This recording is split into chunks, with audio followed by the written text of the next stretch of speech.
oh, like they're notorious for fighting old senior citizens and all of this other stuff.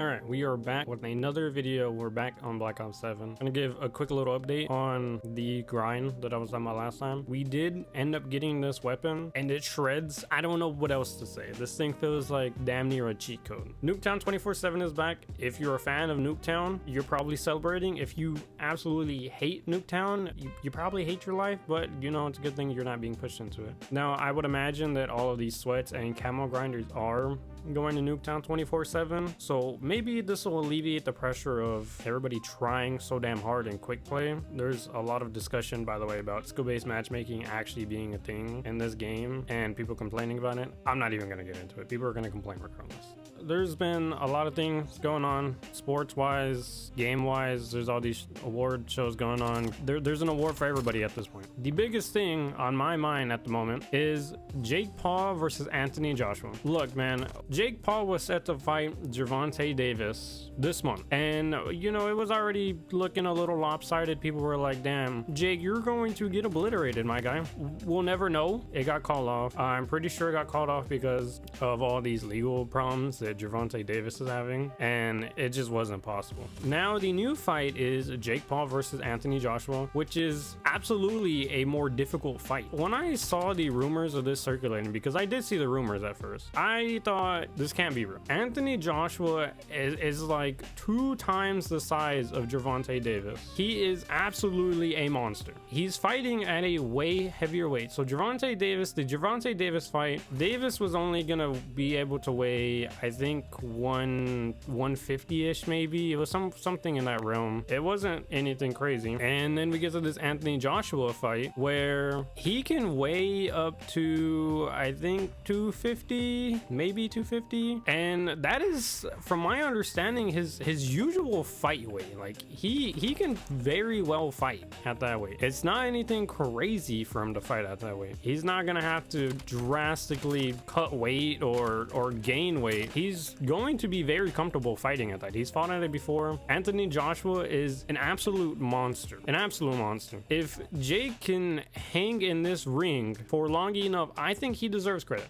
I know a lot of people are going to hate on me for that probably, but let's just be honest. If he can hang in a ring with Anthony Joshua, I think he deserves some credit. Now, will he beat Anthony Joshua? I don't think so. And if he does, I would be so surprised. Genuinely so surprised. I think that would be one of the biggest upsets I have ever witnessed in my life. Jake Paul, he's just always going to be the underdog. People will never truly respect him as a boxer. And I get it. I mean, he was this very annoying YouTuber kid to a lot of people, and then he got into boxing and he was actually decent enough to win fights. I don't think Jake is as bad as people like to say he is, but I also don't think we've really seen we've seen glimpses of what Jake can do, but we can't really pinpoint where his talent. Obviously in the Tommy Fury fight, he got laid out. I know that there was an offer there for another Tommy Fury fight. Now, what happened with that, I don't know if we'll ever know, because obviously both sides are gonna say, oh,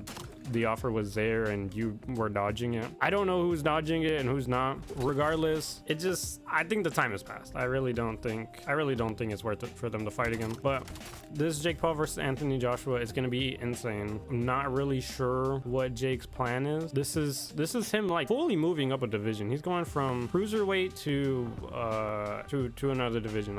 I can't remember what it's called right now. Somebody might roast me in the comments for that. I don't remember. I just know he's not going to be fighting in the cruiserweight that he's usually fighting in. So it's going to be definitely very interesting to see how that goes. I know a lot of people are always on their asses and saying, oh, like they're notorious for fighting old senior citizens and all of this other stuff. And you know, it's just sometimes it doesn't hurt to give people credit. It just doesn't. Other things happening in the fighting world. Canelo wants a rematch versus Terrence Crawford for next year. Man, let me tell you, I watched that fight and I don't know that a rematch would necessarily go in Canelo's favor. I think he has quite the track record of, you know, whenever he rematches, he usually does better, which I would hope so. I mean, you at least have some film now as far as how he's gonna handle you, so I would hope you do better. But Terence Crawford, I really feel like he was just putting in the works in that fight. I mean, this man was, I felt like, dismantling him just throughout the entire thing, and it was so insane to see. Terence Crawford, I had to give him his credit. That was insane. I did hear that there was a offer for Terence Crawford versus Jake Paul. Obviously, it never went past anything besides talk. I don't even know if there was any negotiations happening. The fight world is kind of weird, where one day you hear one thing and then the next an entirely different thing gets announced. That's just how it goes. This Terence Crawford versus Canelo rematch, apparently it's in talks. They're probably gonna do it. Now, if they do it, I don't see it going any other way besides Terrence's way. He was just an absolute monster, plain and simple. I think he's just gonna win again. There's no way. But we also have this Ryan Garcia fight. I'm not sure how that'll go. I believe he came back and fought within the past year, maybe. Don't really remember how that went, so I don't really know what to think about that one. And Ryan Garcia kind of just disappeared at some point because of all his issues. So it's definitely just a big question mark about how is this gonna go. And I don't know, Ryan Garcia, he's definitely something. I don't really know what to say about that one. The kid's got confidence. I'll say that. He's got confidence for days. Now, can he back up the confidence in this fight? I don't know. I mean, that's the same question for a lot of fighters, right? It's just, you're confident in these press conferences, but can you carry it over where it really matters? And sometimes they can. Sometimes they can, and you know that's kind of what we all tune in for. We'll see. That's not until next year, I believe. So it'll be a while before we get any answer on that. But this Jake Paul fight very soon. I'm pretty sure it's next month, December. If it's not, then I should probably read more before I start talking. As an editor's note, can you put in a screenshot of the date of that fight on Netflix? But that is all for the fight news today. Don't think there was any other major fight news going on. There's just so much happening. My timeline has been polluted by these award shows, and I don't really remember the award shows running simultaneously or generally simultaneously. Kind of thought they were all the same, but they're not. That's definitely something.